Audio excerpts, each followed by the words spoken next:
پاکستان کی جانب سے ایک وزیر اعظم یوتھ کونسل کا انعقاد کیا گیا، اس کو ترتیب کی گئی اور اس میں ان کی خواہش ہے کہ پاکستان کی یوتھ کو مواقع میسر ہوں کہ وہ اعلیٰ تعلیم حاصل کر سکیں، ان کی تعلیمی اور ذہنی نشو و نما ہو۔ ہمیں افسوس ہے کہ بعض اوقات ہم معلومات کے نہ ہونے کی وجہ سے بہت سے مواقع سے محروم ہو جاتے ہیں۔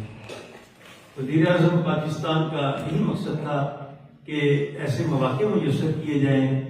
آگہی، جیسے بھی محمود سعید صاحب نے کہا کہ شریف اکیڈمی کا مقصد بھی آگہی ہے، تو اسی مقصد کو میں سمجھتا ہوں کہ انہوں نے شاید محسوس کیا ہو ہمارے درد کو، تو انہوں نے ایک یوتھ کونسل کا قیام کیا، جس کے تحت پاکستان میں 100 نمائندے مقرر کیے گئے اور بیرون از پاکستان 13 نمائندے مقرر کیے گئے، جن میں سے ہماری یہ خوشصورتی ہے کہ ایک نمائندہ جرمنی کا ہے اور وہ ابیرہ ضیاء ہے۔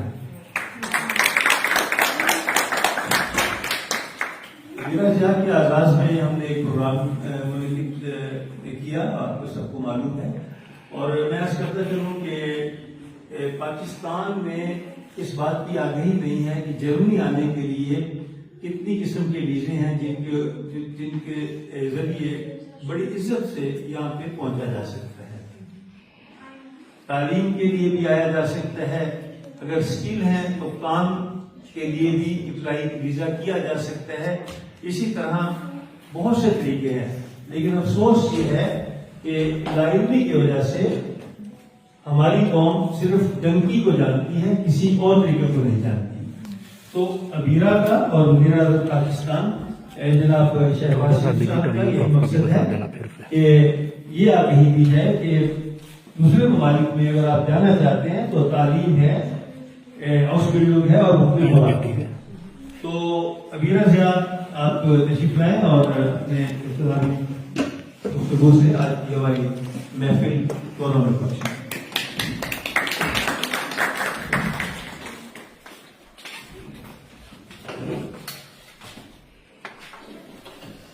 بسم اللہ الرحمن الرحیم۔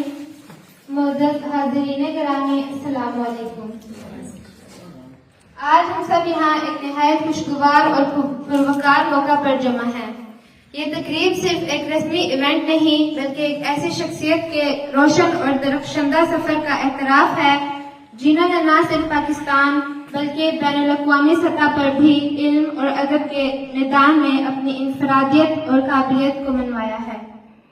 میں بات کر رہی ہوں محترمہ شائستہ حسن صاحبہ کی، جنہیں آج شریف اکیڈمی جرمنی کے پلیٹ فارم سے ایوارڈ پیش کیا جا رہا ہے۔ یہ ایوارڈ ان بے مثال اور ہمہ جہت خدمات کا مظہر ہے جو محترمہ نے تعلیم، تحقیق، ماحولیاتی تحفظ، ترجمہ نگاری کے میدانوں میں انجام دی ہیں۔ خواتین و حضرات، شائستہ حسن صاحبہ کا تعلیمی اور پیشہ ورانہ سفر ہمارے لیے قابل فخر اور مشعل راہ ہے۔ جھنگ کے ایک علمی اور ادبی گھرانے سے تعلق رکھنے والی یہ باصلاحیت خاتون ابتدائی تعلیم سے لے کر گورنمنٹ کالج لاہور سے MSc کیمسٹری کی اعلیٰ ڈگری حاصل کر کے قائد اعظم یونیورسٹی میں لیکچرار کے طور پر تعلیمی سفر کا آغاز کرتی ہیں۔ اس کے بعد پاکستان ٹیلی ویژن سے وابستہ ہو کر 10 سال تک براڈ کاسٹر کی حیثیت سے قوم کی فکری اور علمی رہنمائی کرتی ہیں۔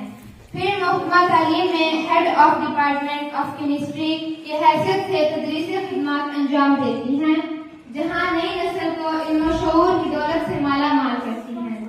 لیکن یہ سفر یہاں نہیں رکا۔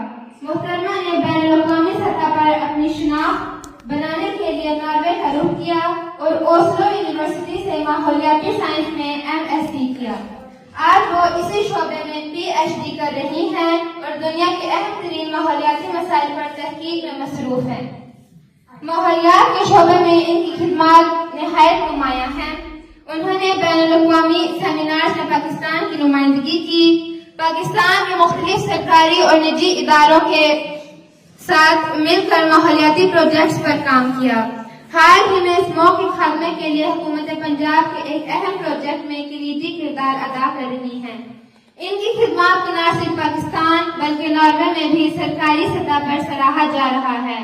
اور یہی نہیں، ادب کے میدان میں بھی ان کی خدمات بے حد قابل ستائش ہیں. انہوں نے ناروے کی کہانیوں کا اردو ترجمہ کر کے 2 تہذیبوں کو جوڑنے میں اپنا کردار ادا کیا، جو اکیڈمی ادبیات پاکستان کے تحت شائع ہوا. ایٹمی اور مالیکیولی شعاؤں پر لکھی گئی ان کی کتاب ایک اہم سائنسی حوالہ ہے جو تعلیمی میدانوں میں اپنا منفرد مقام رکھتی ہے. حال ہی میں محترمہ کو حکومت پاکستان کی جانب سے بین الاقوامی سطح پر سفیر کتاب مقرر کیا گیا، جو ان کے علمی وقار کا ایک اور ثبوت ہے. محترمہ شائستہ حسن صاحبہ کی شخصیت میں ایک علم دوست محقق، ایک مایا ناز استاد، ایک ماہر ماحولیات اور ایک خدمت گزار پاکستانی کی تمام خوبیاں یکجا نظر آتی ہیں. انہوں نے اپنی لگن، خصوص اور محنت سے ثابت کیا کہ عورت کسی بھی شعبے میں محض حصہ نہیں ڈالتی بلکہ قیادت کا کردار بھی ادا کر سکتی ہے. میں آج شریف اکیڈمی کے چیف ایگزیکٹو محترم شفیق مراد صاحب اور بورڈ کے تمام اراکین کو دل سے خراج تحسین پیش کرتی ہوں کہ انہوں نے اس عظیم اور باوقار خاتون کی خدمات کو تسلیم کرتے ہوئے انہیں یہ ایوارڈ پیش کرنے کا فیصلہ کیا. آخر میں محترمہ شائستہ حسن کو دل کی گہرائیوں سے اس اعزاز پر مبارکباد پیش کرتے ہوئے میں اپنی اس خوبصورت شعر پر ختم کرنا چاہوں گی. چراغ اپنے جلا کے زمانے میں روشنی دے، چراغ اپنے جلا کے زمانے میں روشنی دے، یہی ہے اصل عبادت، یہی ہے اصل ہنر. شکریہ.